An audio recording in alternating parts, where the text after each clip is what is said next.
안녕하세요. 강남차병원 여성의학연구소 박지은 교수입니다. 난임이란 의학적으로는 임신하기 어려운 상태를 말합니다.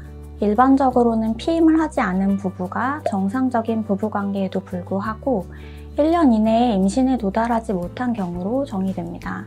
단 35세 이상의 여성, 난소 수술이나 항암 치료를 받은 과거력이 있거나 생리주기가 불규칙하여 배란장애가 의심되는 여성이라면 6개월 이상 시도해도 임신이 어려울 경우 난임으로 간주합니다.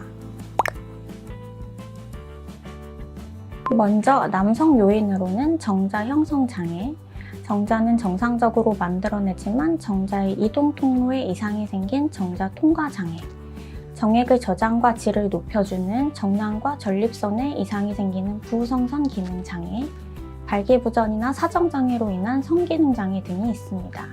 이 중 현대에는 환경호르몬, 스트레스 등의 환경적인 요인, 식습관 변화 등으로 인해 정자수가 지속적으로 감소하고 있는 것이 남성 난임의 가장 큰 원인이 되고 있습니다. 여성 요인은 이보다 좀 더 복잡한데요. 임신되는 과정을 하나하나 살펴보면 좀 더 쉽게 이해하실 수 있습니다. 건강한 가임기 여성의 난소는 보통 한 달에 한 번 성숙 난자를 배출하는데 이를 배란이라고 하죠. 배란된 난자는 만 하루 동안 생존하는데요. 이 시기에 정자와 만나면 수정이 될 수 있습니다. 나팔관에서 수정된 배아는 자궁 쪽으로 천천히 이동해 자궁 내막에 착상을 하게 되는데 이를 임신이라고 합니다. 이와 같은 배란, 수정, 착상 등의 과정에서 하나라도 문제가 있을 때 난임이 유발되는데요. 먼저 배란 기능 장애를 들 수 있습니다. 다낭성 난소 증후군이나 난소 기능이 떨어진 난소 기능 저하 등 난소에 문제가 생겨 난자가 제대로 배란되지 않을 때 난임이 유발될 수 있습니다. 두 번째는 나팔관 장애입니다. 배란된 난자는 나팔관으로 이동해서 정자와 만나야 하는데 나팔관이 막혀 있으면 정자와 만날 수가 없겠죠. 이전에 골반염을 앓았거나 자궁내막증 등으로 수술을 받은 경우 나팔관 유착이 많이 관찰되기 때문에 이런 질환을 앓았을 경우 난관에는 문제가 없는지 꼭 확인해 봐야 합니다. 세 번째는 수정란이 착상해야 하는 자궁에 문제가 생긴 경우입니다.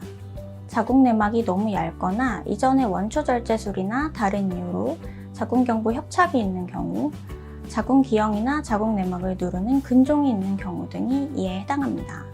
그 외 면역학적 문제로 인해 난임이 발생하기도 합니다. 난임 치료는 1차적인 검사를 통해 임신을 방해하는 요인을 파악한 뒤 먼저 교정할 수 있는 원인이 있다면 해결 뒤에 자연 임신을 유도하는 방향으로 진행해 볼 수 있습니다.